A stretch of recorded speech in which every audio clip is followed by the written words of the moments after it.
Hello guys, this is Dennis, the bike mechanic and the owner of Volta Cycles bicycle shop.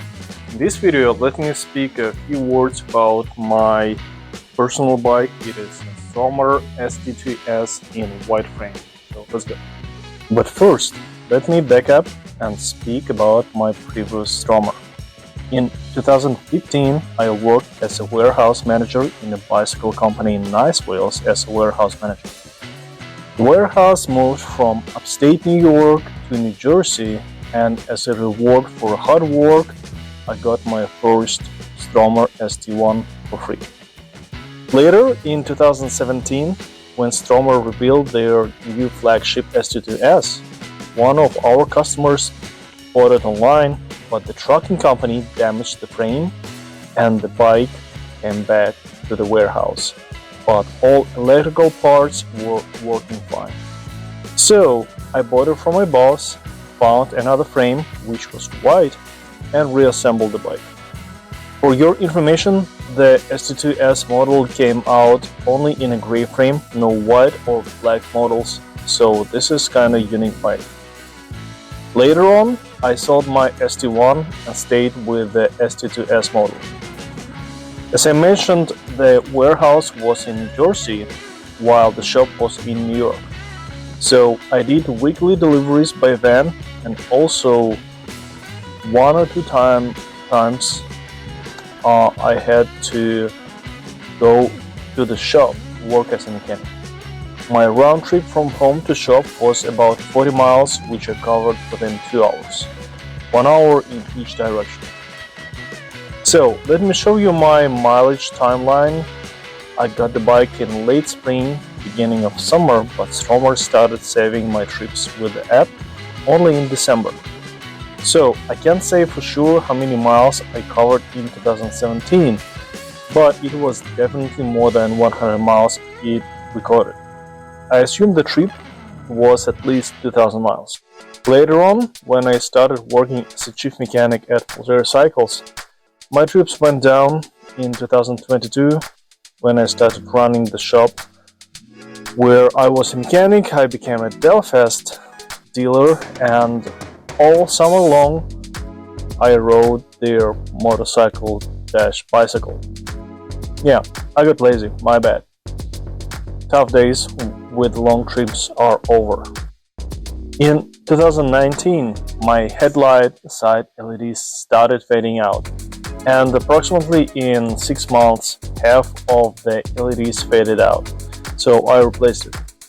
I must say that the Supernova M99 Pro is the best headlight I saw on the market so far. Sadly, it cannot work independently from a separate battery, and your e-bike should have a special plug with 4 contacts for it. It has 3 light modes: daylight, low beam, and a high beam. When riding in the night, the low beam does not blind oncoming cars, and it is very bright at the same time. I use high beam very rarely, only in complete darkness or to give a blink to ongoing traffic. The frame got a crack at the seat post, so I drilled the crack. I see it's continuing cracking, so at some point I will have to weld it. This is a new rim with a new set of spokes. The old rim got full of tiny cracks coming out from spoke holes, telling about the fadage of aluminum. I changed the front chainring to SRAM. I had to keep original Shimano crankset due to the length of the bottom bracket. And basically that's it. Other parts such as chains, cassettes, tires, and brake pads I won't count since they are subject to wear. I made DIY hand protectors. Their main purpose is to prevent my hands from freezing. I put on my bike a very loud car horn.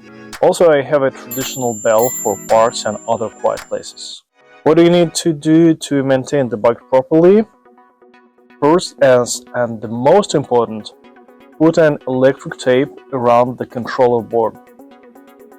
Yes, it is stated as waterproof, but I saw many cases when These controllers went down because of splashes coming from the front wheel.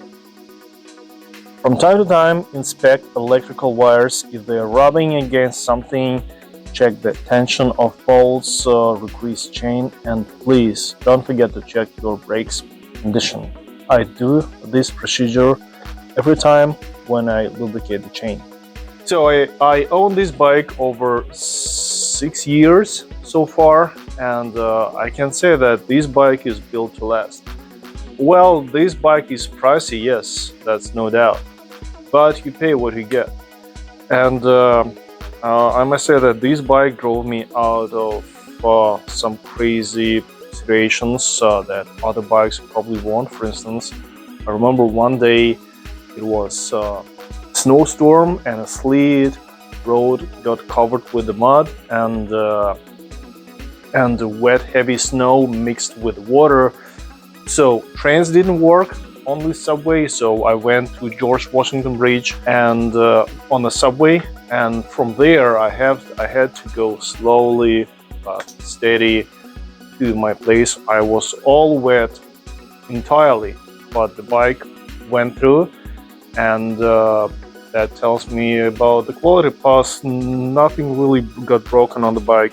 Quality of the battery is also significant. I have two batteries, so I decided to use one for my daily back and forth trips, and the second battery I keep charged but use it seldomly. For instance, if I forget to charge my first battery, then I use the second, or if I go into the long trips, in this case I would take the second battery in my backpack to extend my range. So I see that my first battery has approximately 80% of charge. If you live in New Jersey suburbs, feel free to stop by, because I am a certified mechanic. I hope you enjoyed the video. That was Dennis, the bike mechanic. Have a good day. Bye bye.